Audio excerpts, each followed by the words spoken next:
Hello, doing our national market update for the month of May, which is where we look at things from outside of Athens and not just in our little area of Athens real estate and the counties around it. So this is one of the resources we use, which is from Keeping Current Matters. It helps us track a lot of information. It helps give us information on what's going on across the country. And then we can kind of put it in perspective of the past and what's happening in our market. So going to come right out, what a lot of people are talking about is this a real estate bubble?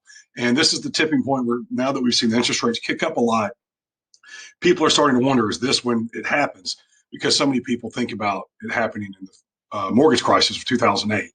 And then we're going to talk about what some of the experts think. So those are the two questions we're going to address, and primarily around interest rates and inflation causing these two things.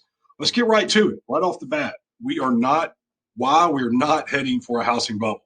And having worked in real estate prior to 2008, I kind of seen things be very different, and now working in real estate now, I've lived it as well. So we're going to jump into some of these numbers. Some of these things have been talked about before, and some of them are a little new. But we're going to start with one reason. Number one, the house price appreciation since World War II. If you look since 1945, which is that phase when after the war when we started to build homes and really our traditional housing industry began, all the way up to 2006, you almost saw very little declines in value.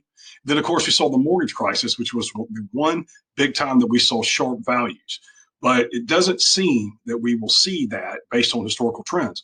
What we will see is some change in appreciation, and that's what we're going to talk about too. Now, here's another reason: is the forbearance numbers are continue to edge downward. This was a big thing people were talking about. If you recall, when we first went into lockdowns, was this is what's going to happen. There's going to be all these people that can't pay their mortgages. Several people went into forbearance. If you look in May of 2020, this is 2 years ago. That is number I believe it's in the millions of 4.76 million. Right now, it's all the way down its lowest number to below 1 million, around 690,000 people still in forbearance. And let's go over those actual numbers here, moving my head again. If you look at this is what's happened with these forbearance loans. So you've got 18.9% that they're made their monthly payments during their period, almost 7% paid off. And then the past two payments were brought current. Another 30% almost had a loan deferral. And then another 15.5% have a loan modification. We've got about 18.4% still in trouble or no plan put in place. So that's not a tremendous amount of this pie. Remember, we were only talking about a small number on that last slide as we move forward. So loans coming that are in forbearance don't seem to be bringing a bunch of supply to the market. And here's a quote from Daniel Held, chief economist at Realtor.com. We have learned from history that prices can fall. The more important question is if it's going to happen right now, and that's hard to say. And what that means is it's really hard to find an indicator where prices are going to fall off like people have been worried about in the past. Take a look at this at the mortgage market right here. And the lending standards are nothing like the early 2000s. We talked about this before. Being in real estate around this time, 03 to 07, saw things a lot different. And you can see where the product risk, and what that means is loans that are going to have an ARM in them, a little bit more risky product that's not a 20% down loan to value. And then right now, the borrower risk has gone tremendously down in the marketplace.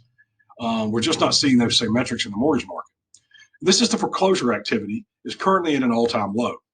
And if you look, obviously it was very high in 2009, 2010 due to the bad lending practices. Now, there's one thing to keep in mind. There has been a moratorium put on foreclosures for a while there during lockdown. So that's going to put some of this at a lower number, but it's still not going to have the impact on the amount of foreclosures that might come to market. The other thing to mention is if someone is in need to being foreclosed on, with the rise in values, you could put a sign up and sell your property and still put some cash in your pocket. This is another thing that's really important to note about the tighter lending standards. These are the volumes of loans in the billions with a credit score below 620. Now, I didn't know a lot about this when I first got into business, but below 620 is an indicator of a credit score that is a lot more risky for someone to lend on. As you can see, in 2005, 6, 7, really all the way up, they were in the $300+ billion range of loans with minus 620. And look how much that has drastically dropped off. That is an indicator that people that are getting loans and have mortgages in place are credit worthy. And that is something we see as a solid indicator for the market. Now, mortgage debt is not a challenge. A lot of people want to say, but because of inflation, because of rising costs, that mortgage debt will be hard to pay.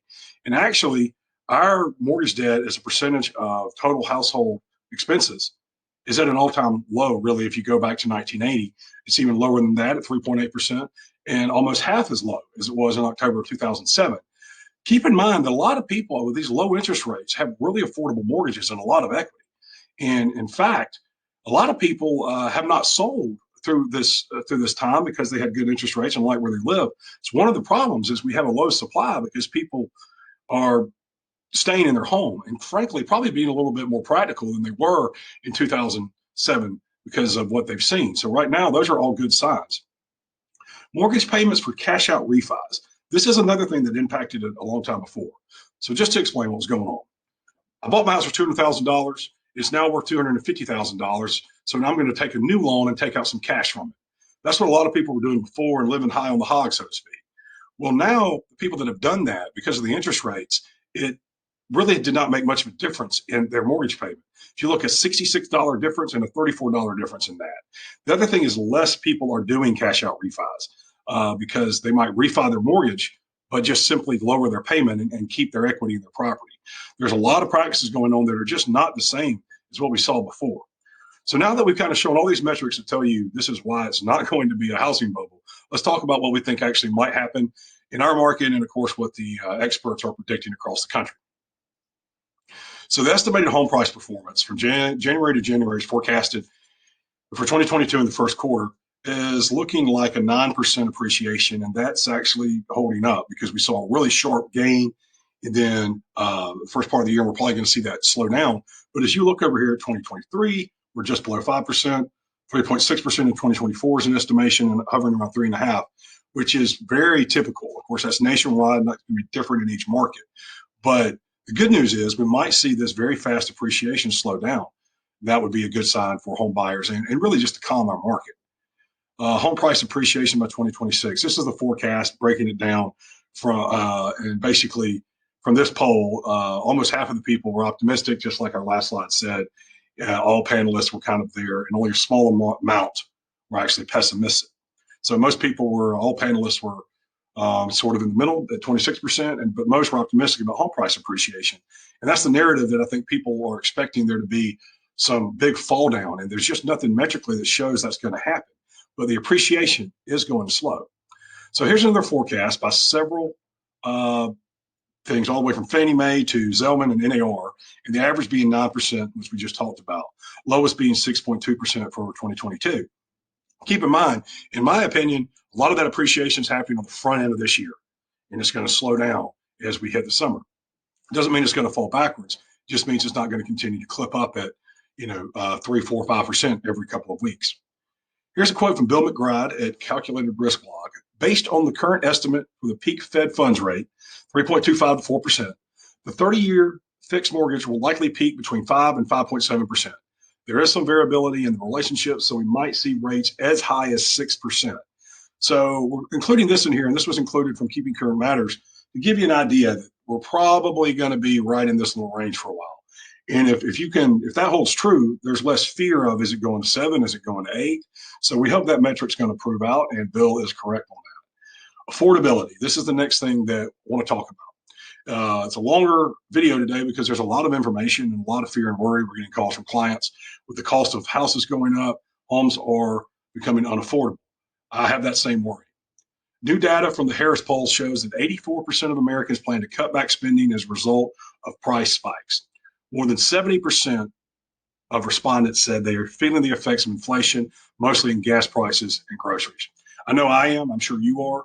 Everything's more expensive, and we're kind of experiencing that for the first time in a lot of people's lifetime of how inflation is really impacting our daily lives. So people, including myself, are all looking at ways to cut back on spending. This is the change in mortgage payment, looking at an amount of $300,000 for principal and interest only. And if you look in January of 2021, the 2.73 interest rate to $1,221, going now to October of 2022 at 5.5, it could be almost $500 or more a month, which is significant dollars. But there's something to keep in mind that we're also not thinking about. The fact that we're seeing a rise in wages in the affordability index. So while prices are going up, wages have also gone up. We have another slide to go over that. But this is the affordability index from 1990 till today. And as you see, we've been living really great since 2009 on the affordability of housing. In fact, so much so we didn't realize how great it was when we look back in years past. And right now, today, we are almost back to the times of the 90s, really being to 2008 and still doing better than those times right there. So it's really more of a normalization, which should be exciting. I know it is for me if I believe in a market that's going to be a little bit more balanced and not so frantic and low on supply. I'm hopeful for it. One more quote from the research economist at NAR. The average consumer is spending an additional $429 monthly for items other than shelter. Meanwhile, average weekly wages just rose $212 per month. So basically, the consumer is trying to get $217 per month is short, is what they are. This means that the average home consumer will be looking for a home that is about $40,000 to $50,000 less. And that is where I want to get to appreciation. And if you're a home seller, and to understand it as you're a buyer. This is a graph that I did to show what's happened in the last 3 years with affordability in Clark and Oconee County. And so basically, the blue bars represent home sales that are below $400,000, below $400,000, and the red being $500,000 to $750,000. We look here in 2020, 83% of the home sales in Athens, Clark, and Oconee County were below $400,000. It ticked down in 2021, but now in 2022, 58% are below 400,000. So while that is still most of the sales in our two counties in this area, it's cut by 25%. And what does that mean with rising interest rates? Well, it means that we're probably going to see this appreciation start to level off a little bit, those slower clips, 3%, 4%, maybe 2.7% annually versus these large gains. We might even see some properties have a slight rollback of 5%. That's the price decrease people are talking about. But keep in mind, when you've had a property go up 40% over the last 2 years and it rolls back 3 to 5%, you're up 37, 35%. And that's really going to be on the higher price properties. So what I'm saying to you is if you have a home that's around the 400,000 range, you got a lot larger pool of buyers. If you're pricing and looking to sell a home that's above that range, you can see by these graphs, there's a lot less people that can buy it. And that's where pricing is starting to really matter. It's really never been harder to price a home. You can make it low, you can make it high. It can go either way very quickly. And we're going to end there. I'm not going to go into the home sales now. We've done 12 minutes, but I'm going to stay on this graph. And just so you know, please reach out if you got any questions. The market should be more slowing down a bit, but not going away from being strong. It's still a good time to sell your house. And it can still be a good time to buy your house. I recently saw where on the listserv here in town that someone who had rented their house for 15 years is now moving out because the landlord decided to sell. I really hate it for this person that they're moving out of their home. But where I come from too is in 15 years, it might have been a good idea to get a plan to buy a house because that way you control your living situation and you control your payment instead of paying for that landlord's property taxes and paying for that house. At the end of the day, we're just going to keep you informed with what happens. The information has definitely been a little different now that we're finally seeing these interest rate hikes. Reach out to anybody at 5mrealty.com if you have any questions. We hope you have a great month of May and enjoy the spring and summer. Thanks.